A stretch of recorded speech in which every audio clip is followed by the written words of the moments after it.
La TVT au cœur de l'information.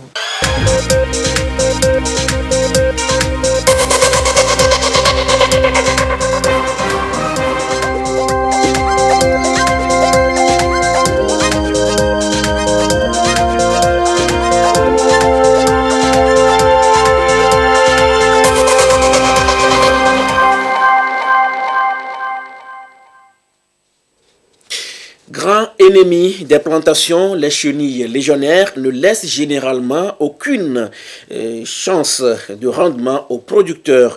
Ils dévastent tout sur leur passage. Le ministère en charge de l'agriculture procède à une évaluation de ces attaques au Togo, à suivre dans un instant. Le Togo a officiellement sa toute première web TV destinée exclusivement à la santé. SOS Docteur TV, portée par la société SOS Docteur, va traiter des sujets liés au bien-être de la population, à suivre tout à l'heure. Voilà pour le sommaire. Où que vous soyez, vous êtes en direct sur la télévision togolaise. Bonsoir et bienvenue dans cette édition. Un grand ennemi des plantations, la chenille légionnaire. Une bataille sans merci est livrée contre ces insectes ravageurs et depuis mercredi, une équipe du ministère en charge de l'agriculture est sur le terrain pour une évaluation. Elle veut évaluer l'ampleur des attaques de la chenille légionnaire d'automne au Togo. L'étape de la région des savanes avec Chazm Nabaga. Ce champ d'un hectare abrite un hôte indésirable, la chenille légionnaire d'automne. Elle est activement traquée ici par une équipe du ministère de l'Agriculture, de la production animale et halieutique en tournée nationale pour évaluer l'ampleur des attaques de ce ravageur invasif sur les productions, mais aussi voir comment les paysans luttent contre cette larve nuisible. Nous sommes dans un champ infesté. La particularité de ce ravageur, il s'attaque à la culture de maïs depuis la phase plantule, même la floraison et la phase épiaison. Même s'il y a les épis, le ravageur peut être présent. La culture a rencontré une poche de sécheresse. La sécheresse stimule le développement du ravageur. Donc quand il pleut beaucoup, le ravageur est atténué. Donc les attaques sont moindres. Vous voyez ma parcelle, elle a été infestée par les chenilles. Je reconnais très bien que la parcelle a été mise en place tardivement. Et avec les poches de sécheresse que nous tous nous avons connues cette année, a permis à ces chenilles-là d'attaquer fortement la parcelle. Je pense qu'actuellement tout a été détruit. Et nous avons essayé avec nos moyens, la lutte mécanique, en les tuant avec nos propres mains, mais ça n'a pas du tout marché. Mais ce que nous souhaitons actuellement, nous souhaitons que le gouvernement vienne en appui de nous les producteurs, avec les produits que nous allons lutter efficacement avec ces ravageurs-là. Ce sont des ravageurs que nous pensons à des moments que c'est parti, mais ils sont toujours là. Et si l'État nous vient en appui, je pense qu'avec les produits que nous allons lutter contre ces ravageurs, je pense que petit à petit, on arrivera à détruire carrément ces ravageurs et produire mieux. Cette tournée d'évaluation s'inscrit dans le contexte de la mise en œuvre du projet d'aide d'urgence de la BAD pour la lutte contre l'invasion de la chenille légionnaire d'automne au Togo. La visite d'un échantillon de parcelles dans la région des savanes a permis de faire diverses observations. Cette tournée nous a permis d'avoir beaucoup d'enseignements qui nous permettront de mieux nous organiser pour les campagnes à venir. Et nous avons pu constater que ceux qui ont fait des semis précoces sont bien sortis.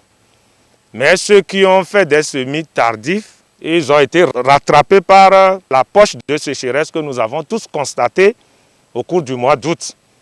Et je crois que les produits que nous avons apportés viennent à point nommé et vont les aider à traiter leurs champs et on peut espérer de bonnes récoltes. En effet, la délégation du ministère de l'Agriculture, de la production animale et halieutique était également porteuse d'un lot de pesticides biologiques au profit des producteurs de la région des savanes. En premier lieu, c'est la lutte chimique qui était utilisée par les producteurs. Notre pays se positionne dans la production bio. Il ne faudrait pas que ces pesticides chimiques viennent vraiment annihiler ces efforts de production biologique pour lequel notre pays a opté. Et là, nous avons amené les produits bio à base de graines de Nîmes. Le premier produit, c'est un extrait à queue à base de graines de Nîmes qui est produit par un promoteur togolais, la société Tar Agro. Et l'autre produit, c'est la poudre de Nîmes qui est produite par l'université. Dans la région des savanes, nous avons donné 400 litres d'insecticides bio et 300 kilos d'insecticides bio en poudre. Et les directeurs régionaux à qui nous avons remis ces produits vont à leur tour distribuer dans les préfectures tout juste pour que nos braves paysans puissent combattre cette chenille légionnaire qui attaque trop nos céréales, surtout le maïs. C'est depuis 2016 que la chenille légionnaire d'automne a fait son apparition au Togo, ravageant des milliers d'hectares de champs de riz et surtout de maïs. Dès lors, le gouvernement et ses partenaires, la FAO et la Banque africaine de développement BAD, se sont engagés dans une lutte effrénée contre ce redoutable ravageur à travers le projet d'aide d'urgence pour la lutte contre l'invasion de la chenille légionnaire d'automne au Togo, dans lequel s'inscrit cette tournée nationale d'évaluation. Direction Amakwapé, dans le Hao. L'ANSAT a procédé à l'achat de maïs blanc auprès des producteurs. Les responsables de l'Agence nationale de la sécurité alimentaire du Togo se sont également rendus à Mouoblo et à Témédia pour la même opération. 8 800 000 francs CFA ont été déboursés pour couvrir l'achat. Sylvain Abdou.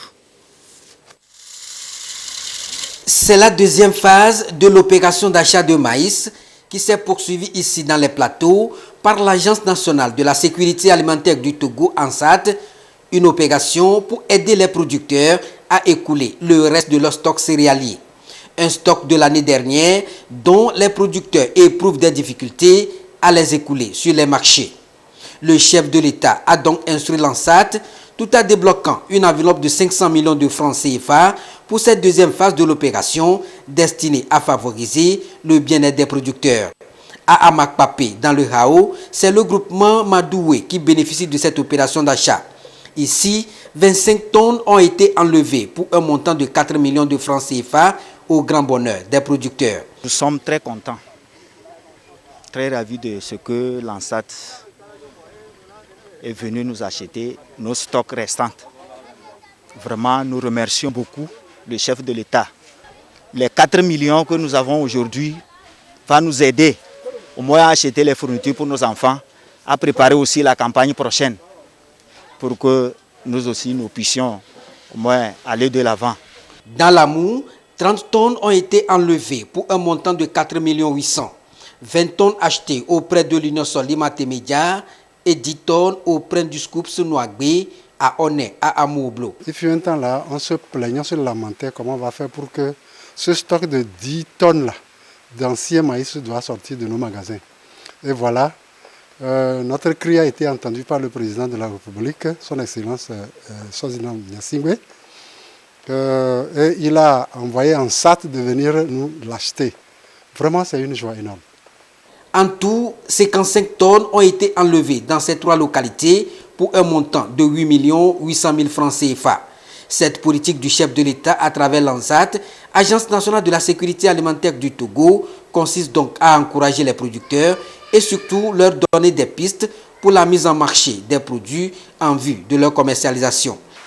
Le seul point sur lequel les paysans présentent des faiblesses, c'est malheureusement la phase de commercialisation. Et pourtant, c'est justement cette phase-là qui leur permet de rentrer dans leur fonds au point même de réaliser des bénéfices. Je crois qu'avec cette campagne et par rapport à ce qui se profile à l'horizon en termes de volume énorme de stock à sortir sur la base de la mise en œuvre du PND, il va falloir que les paysans eux-mêmes prennent leurs responsabilités.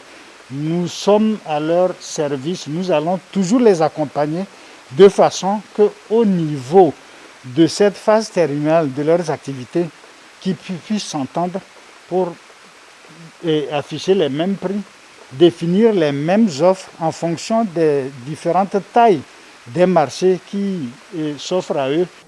Et comme l'occasion s'y prête, le directeur général de l'ANSAT, le colonel Urokura Agadazi, n'a pas manqué d'entretenir les producteurs sur le respect des mesures barrières, seules mesures devant leur permettre d'être en bonne santé pour entreprendre en toute sérénité leur campagne agricole. On a constaté que ces 2 dernières semaines, la maladie s'amplifie, ce qui n'est pas une bonne chose, en soi, surtout en zone rurale, quand on sait que c'est la partie charnière même des activités qui déterminent la réalisation des objectifs qui sont attendus à la fin de cette année avec la campagne 2021.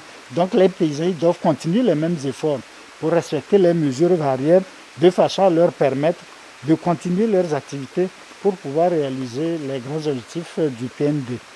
D'autres points ont été également abordés au cours de cette opération d'achat par le directeur général de l'ANSAT, notamment les techniques de mise en marché des produits ainsi que les instruments mis en place par le gouvernement pour accompagner les producteurs. Le cas par exemple du MIFA, mécanisme incitatif de financement agricole, qui aujourd'hui offre des opportunités aux producteurs. Il est également demandé à chaque groupement d'entreprendre outre la production du maïs, d'autres activités comme l'élevage, le maraîchage et de procéder à la variation de culture, c'est-à-dire la production d'autres céréales, notamment le sésame, le soja, qui aujourd'hui constituent des filières porteuses à haute valeur ajoutée. La localité de Koundouaré, dans le Pendial, dispose d'une infrastructure marchande moderne. Elle est financée par le programme d'appui aux populations vulnérables à hauteur de 362 millions de francs CFA. L'ANADEB a remis les ouvrages aux bénéficiaires. Tchazim Nabaga.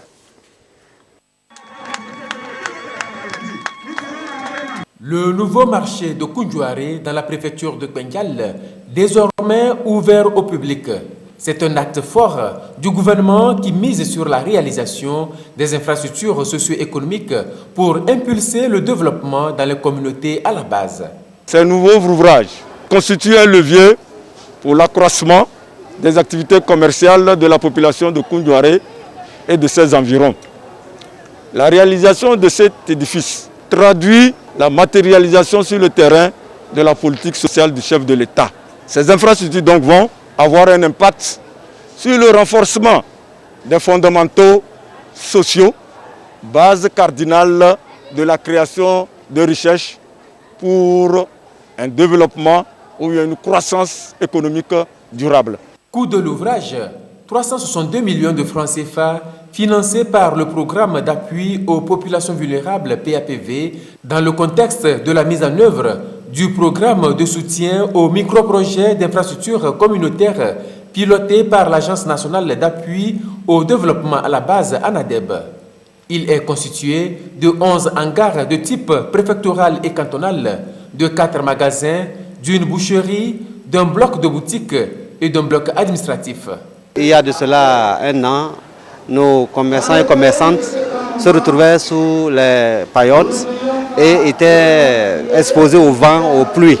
Aujourd'hui, grâce à cet ouvrage gracieusement offert par le président de la République à travers l'ANADEB, vous pouvez sentir la joie qui anime toutes les populations. Alors nous voudrons donc saisir cette occasion pour dire merci, un sincère merci au chef de l'État qui a toujours fait du développement son cheval de bataille. Il a toujours œuvré pour que la pauvreté recule dans nos milieux. Aujourd'hui, chose est faite, nous bénéficions de cet ouvrage-là et nous pensons faire un bon usage afin que toutes les populations puissent en profiter pour le développement de notre commune. Ce marché vraiment nous a donné beaucoup de joie parce qu'avant nous étions dans les appartements et il y avait des incendies, l'insécurité, les objets perdaient. Mais de nos jours, avec les magasins et ces hangars, nous n'avons plus peur des pluies ou d'incendies. Nous n'avons plus peur des vols parce que nous avons des magasins qui nous permettront de garder nos marchandises en sécurité. Nos marchandises ne vont plus se gâter suite à des pluies. Nous n'allons plus rester au soleil pour vendre nos marchandises. Nous remercions le chef de l'État, son Excellence M. Faure Sozina, que nous allons bien prendre soin de ce joyau qu'il nous a offert nous allons faire bon usage. Les travaux de construction ont également permis l'élargissement du parc à bétail qui jouxte le marché, la réalisation de 2 blocs de latrines modernes, une clôture de façade et une guérite. Le marché de Koundjouaré est le poumon de l'économie de la préfecture de Pendial. Voilà pourquoi le préfet a salué cette réalisation des plus hautes autorités qui vient booster les activités socio-économiques dans la préfecture de Pendial. Le volontariat représente une expérience extraordinaire de solidarité aujourd'hui au Togo. Et pour le développement du pays, plusieurs jeunes Togolais se sont volontairement engagés dans différents secteurs d'activité en impactant positivement d'ailleurs la communauté à la base. Ils sont nombreux aujourd'hui à mettre leurs compétences au service de la nation. La place du volontariat dans l'engagement citoyen et le développement, c'est un dossier signé Chris Agbedinou, présenté par Marie-Ange Bida. On les retrouve un peu partout, dans la santé, l'éducation, le social et même dans les politiques sectorielles, cadres où ils expriment souvent leur engagement citoyen. Pour le bien-être de la population et le développement de leur pays, nombreux sont les jeunes Togolais qui se sont portés volontaires pour mettre leurs compétences au service des communautés. Le volontariat est devenu une source de force communautaire, de résistance, de solidarité et de cohésion sociale au Togo. L'engagement citoyen, c'est dans quelle mesure un citoyen togolais lambda accepte de s'engager pour une cause par intérêt. Il s'engage en tant que citoyen, savoir qu'il est redevable vis-à-vis de la nation pour défendre une cause, pour défendre un intérêt commun, pour le bien-être des autres. Donc aujourd'hui, à travers le volontariat, nous faisons prendre conscience aux jeunes, puisque c'est de ça il s'agit, les jeunes âgés de 18 à 35 ans, nous leur faisons prendre conscience que c'est de leur responsabilité d'être au service des autres. Les volontaires nationaux sont mobilisés par des structures privées et publiques, notamment l'Agence nationale de volontariat au Togo, ANVT. Ils œuvrent pour l'amélioration du niveau de développement humain à travers des mécanismes d'inclusion sociale selon l'axe 3 du PND. Nous développons les formations sur les compétences de vie. Il peut se dire qu'on ne peut pas développer un pays en croisant les bras. On développe un pays quand chacun participe, quand chacun travaille, quand chacun s'y met.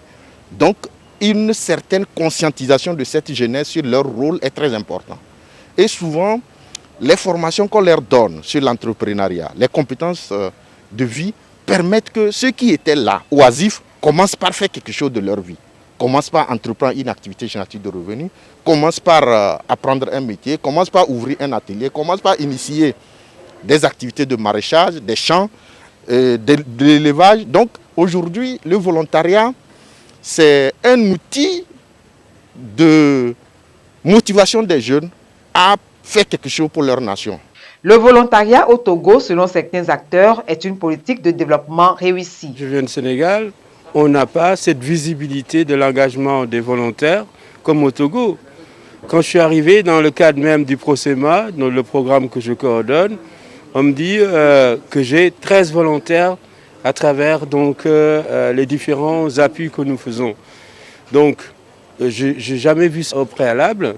Et déjà, ça m'a impressionné. Et quand j'entends les statistiques, je suis convaincu que cette mise à l'étrier du travail professionnel de ces jeunes constitue en tout cas une initiative très importante. Dans la lutte contre la pandémie au nouveau coronavirus Covid-19, ils se sont distingués par leurs actions auprès des communautés à la base. Depuis 2011, le volontariat est réglementé au Togo. En juin 2020, il est devenu une unité d'enseignement à l'université de Lomé. En 10 ans d'existence, l'ANVT a déjà mobilisé plus de 30 000 volontaires. Ils mettent le pied à l'étrier sur toute l'étendue du territoire et la dernière vague de volontaires d'engagement citoyen déployés dans la commune de Bina 1 vient de boucler son 6e et dernier mois d'activité. Ces VEC, comme on les appelle, ont aidé cette communauté avec notamment des opérations d'assainissement et de reboisement. À quelques jours de la fin de leur activité, Nessor Mouzou et son équipe sont allés constater le travail qu'ils ont effectué sur le terrain. Regardez. Après leur prestation de serment le 25 février, ils ont démarré leurs activités le 2 mars pour une durée de 6 mois dans la commune Bina 1. Les volontaires d'engagement citoyen VEC déployés, soit 112 juniors et 8 seniors, ont travaillé sur 3 missions sous la supervision du Centre régional du volontariat CRV Cara. La première mission, c'est d'améliorer leur engagement citoyen et le sens de civisme. La deuxième mission, c'est d'améliorer le cadre de vie des populations sur des missions, des activités de salubrité, d'envergure environnementale et autres. La troisième mission, ça concerne les volontaires eux-mêmes, d'améliorer leur insertion socio-professionnelle. Voilà les 3 missions principales sur lesquelles les volontaires sont déployés auprès de la structure qui les accueille. Je parle de la mairie de Pagouda, de la mairie Bina 1. Ils se sont évertués à changer le visage de leur ville Pagouda à travers l'assainissement, la réparation et l'ouverture des rues, la fabrication des sièges reposoirs, entre autres. Aujourd'hui, ils sont animés d'un sentiment de fierté pour avoir été utiles et heureux d'avoir appris beaucoup de choses à travers le volontariat d'engagement citoyen. Notre travail peut servir. Nos voies qui étaient impraticables, actuellement, vraiment, nous nous sentons à l'aise de pouvoir emprunter ces voies. À cause de nos efforts, vraiment, nous nous sentons à l'aise parce que nous avons pu améliorer certaines difficultés. Nous nous sommes portés volontaires pour aider notre milieu à aller de l'avant. Nous avons mené des activités de salubrité pour donner un visage rayonnant à notre ville. Ce projet de l'ANVT est une manne pour les pauvres parce qu'il y en a qui n'ont rien à faire. Ce projet a beaucoup profité, surtout à nous les femmes. Moi, j'ai appris ici à faire du savon et à fabriquer par exemple les éventails. On nous a aussi appris les comportements citoyens. C'est la 4e vague de volontaires d'engagement citoyen dont a bénéficié la commune Bina 1. Les autorités de cette commune sont satisfaites du travail que ces VEC ont réalisé. Je dois avouer que je suis comblé. Ils nous ont aidés sur plusieurs plans. Je voudrais retenir surtout 3. Le reboisement. Ils nous ont aidés à mettre en terre près de 10 000 plants. Le deuxième volet sur lequel ils nous ont beaucoup aidés, c'est l'assainissement de la ville. Ils ont beaucoup fait le nettoyage des alentours des bureaux de la préfecture, de la mairie, de l'hôpital de Pagouda, du commissariat, le marché, etc. Le troisième gros morceau de leurs interventions, c'est la sensibilisation sur le coronavirus. Ils ont fait le porte-à-porte dans 18 localités de la commune.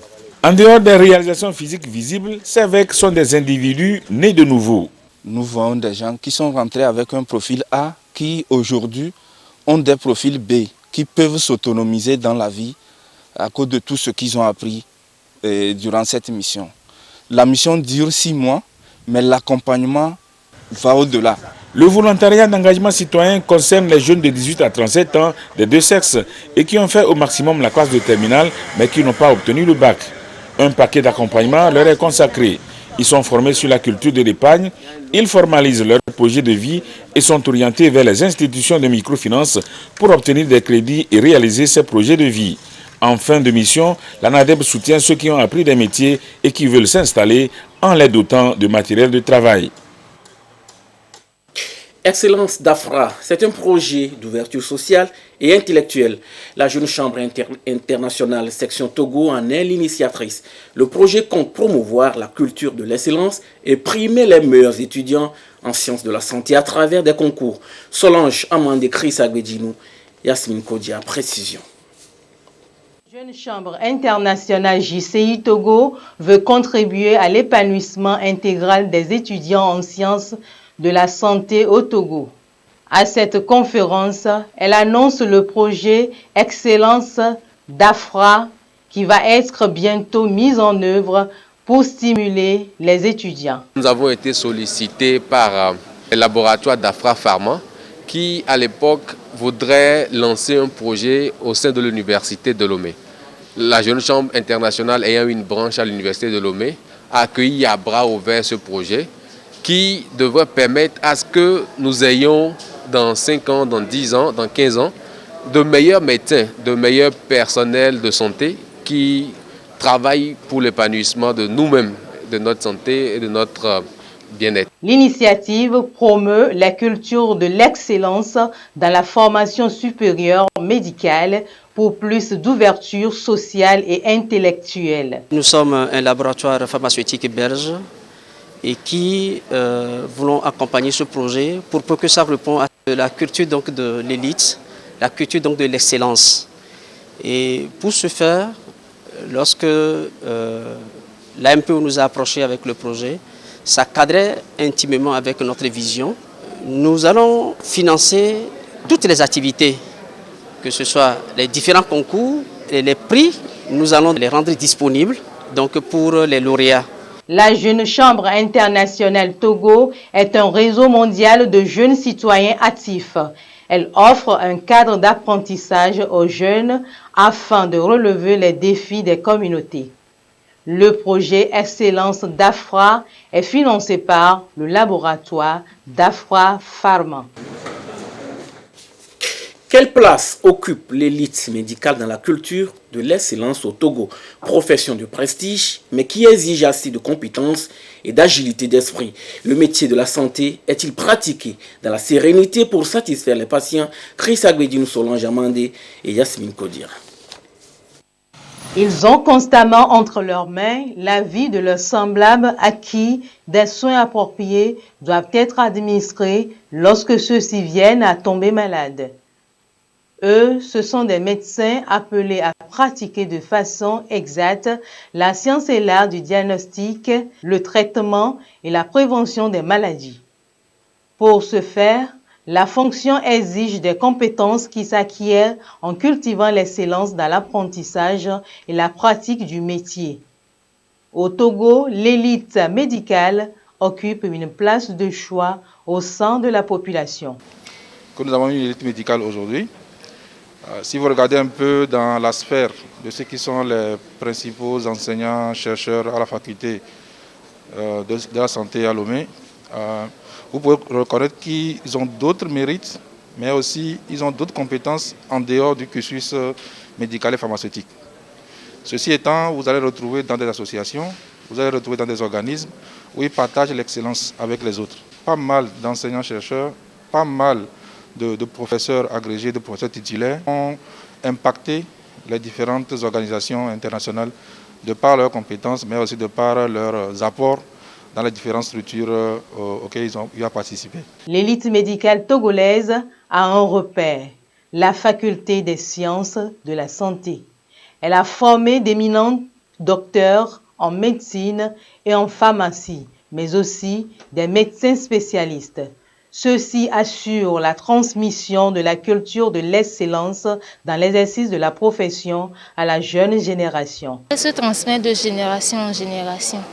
À travers les enseignements que nous avons de nos professeurs, à travers l'association des étudiants en médecine qui chaque année organise des formations sur le plan médical, sur le plan extra-médical pour aider les étudiants en médecine, des futurs médecins à pouvoir affronter la vie médicale, la vie extra-médicale, la vie courante, à pouvoir s'en sortir dans les différents services. L'élite médicale aujourd'hui, c'est aussi celle qui s'adapte rapidement à toutes les crises sanitaires, nous dit-on. À ce titre, l'effort des professionnels togolais de la santé dans la gestion de la pandémie de Covid-19 est salué à sa juste valeur.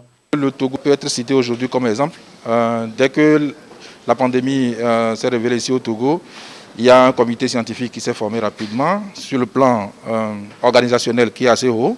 Mais au niveau de la faculté de la santé, il y a d'autres médecins, d'autres chercheurs qui se sont regroupés aussi pour pouvoir faire un travail technique et être des forces de proposition. Donc il y a pas mal de propositions qui sont venues vers le gouvernement, vers les autorités qui s'occupent de la lutte contre cette pandémie, mais qui sont venues essentiellement de la base de la faculté de la science. Et c'est pour ça que moi je félicite le corps professoral. Profession de prestige, la pratique de la médecine a parfois ses revers que les patients subissent. Ce qui amène certains à insister sur une culture innovante basée sur un apprentissage continu. Le Covid-19 continue sa course effrénée de contamination au Togo. À ce jour, samedi 29 août 2020, la situation de la pandémie au nouveau coronavirus se présente comme suit, selon le communiqué envoyé par le professeur Moustapha Mijiawa, ministre en charge de la Santé. Le nombre de cas confirmés est de 1390 et 25 nouveaux cas depuis hier. Le nombre de personnes guéries est de 990, 9 nouveaux guéris depuis hier. Le nombre de cas actifs est donc de 373 et le nombre de décès est de 27. Le Togo a sa première web TV exclusivement consacrée à la santé. Il s'agit de SOS Docteur TV. Elle va sensibiliser et éduquer au quotidien les populations sur les questions de santé et surtout de bien-être. Les enjeux sanitaires de l'heure obligent. Robert Kotogbe, Yata Aratem. Se loge la nouvelle et première web télévision thématique au Togo et en Afrique dédiée à la santé.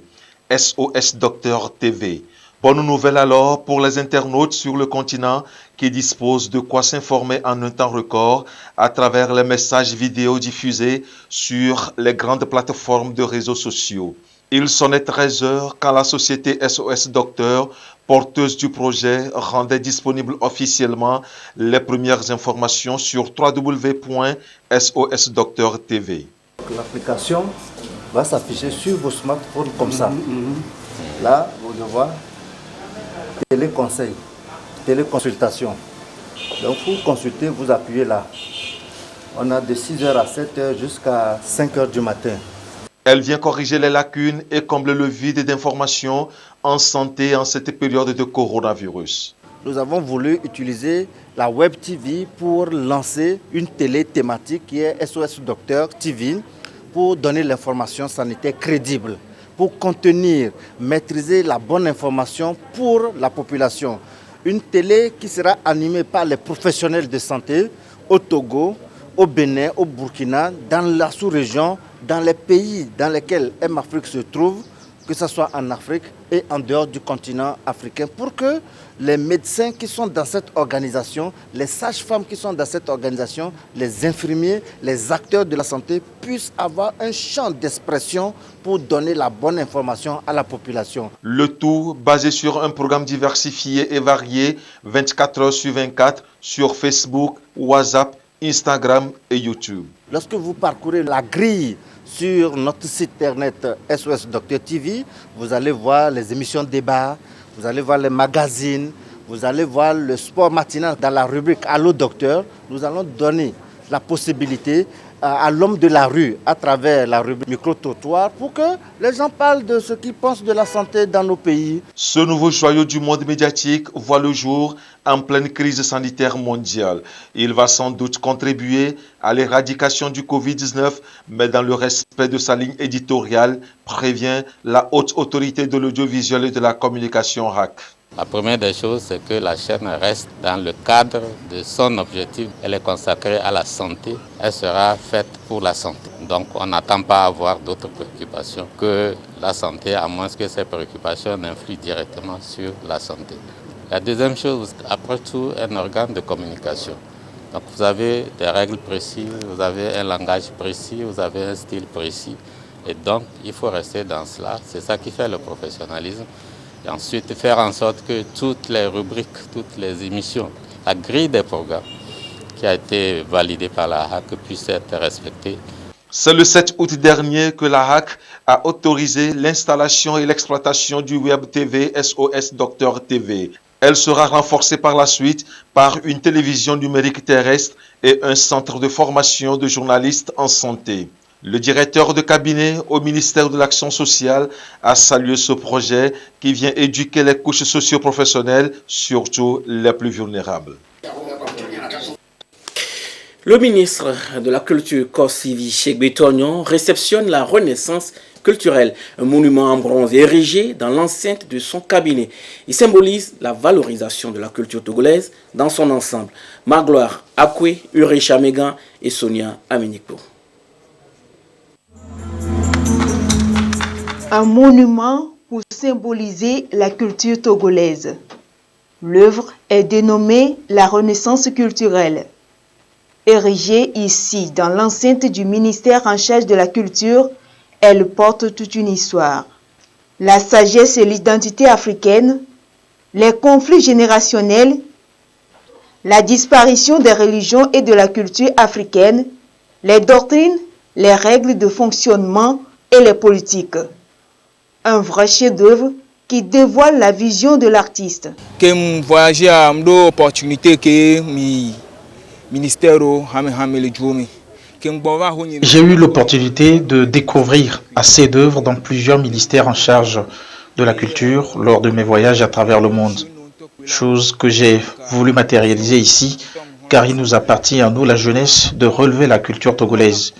J'en suis vraiment honoré en ce jour. C'est un monument dont j'ai vraiment été inspiré à travers les religions africaines. C'est un assemblage de religions qui traduit le vivre ensemble que nous devons cultiver pour faire développer et faire découvrir le vrai visage et la richesse culturelle africaine. Un monument haut de plus de 6 mètres. Une architecture qui ne saurait être quantifiée mais qualifiée selon le ministre en charge de la culture. L'œuvre est complète. On retiendra qu'à l'époque où l'œuvre a été érigée, il y avait le Covid-19.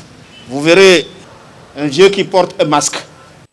Ceci pour signifier que tout ce qui arrive à l'humanité arrive parce que le maître du temps et de l'espace a autorisé que cela arrive, que nous devons faire avec. Le deuxième point à retenir, c'est ce bon ménage entre les artistes et le ministère. Je voudrais les en remercier vivement. Ceux qui ont décrit l'œuvre l'ont si parfaitement fait. Et à l'endroit de Atisso, je voudrais dire félicitations. Beaucoup de courage, c'est un homme de talent. Et je voudrais par là nous exhorter tous à lui emboîter le pas. Par ce temps de Covid, la culture a été confinée.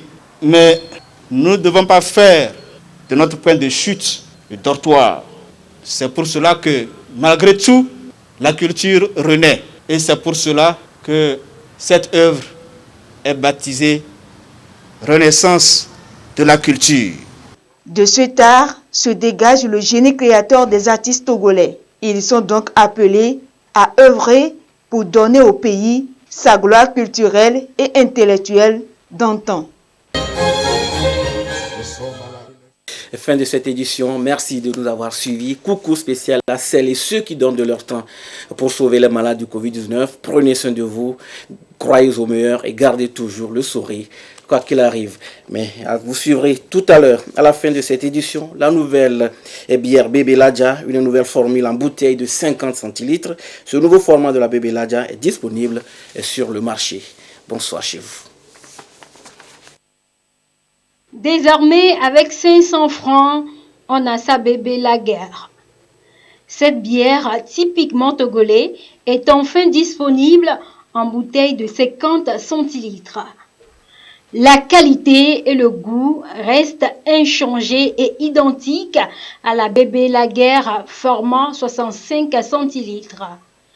La Bébé Lager à 50 centilitres vient agrandir la gamme des produits bébés. L'objectif de ce lancement, c'est de pouvoir permettre à nos consommateurs qui sont à la recherche d'un format 50 centilitres sur la marque bière d'être satisfaits dans un premier temps. Dans un deuxième temps, nous, au niveau de Bébé Lomé, ça nous permet de pouvoir étoffer notre portefeuille produit et de pouvoir aussi avoir du volume additionnel et affirmer notre leadership dans l'univers brassicole du Togo. La Ladja reste la marque à forte notoriété de la gamme des produits bébés. Elle est très appréciée par les consommateurs. À un prix magique de 500 francs CFA, c'est sûr qu'elle va se faire de nouveaux amoureux. Le nouveau format de Lager 50, ce n'est pas un format qui vient remplacer le format 65. C'est juste une extension de la gamme, un ajout ou un complément de format. Dans nos points de vente, Le problème qui se pose souvent, c'est le problème de monnaie. Et le consommateur, quand il est assis, quand il a 500 francs dans la poche, il peut s'offrir une bière. Brasseur togolais depuis 1964, la Bébé Lomé cultive depuis plus de 50 ans une force unique. Engagement pour une production de qualité et un profond respect pour la nature. Les produits bébés sont très diversifiés et répondent à tous les goûts et à toutes les occasions de consommation.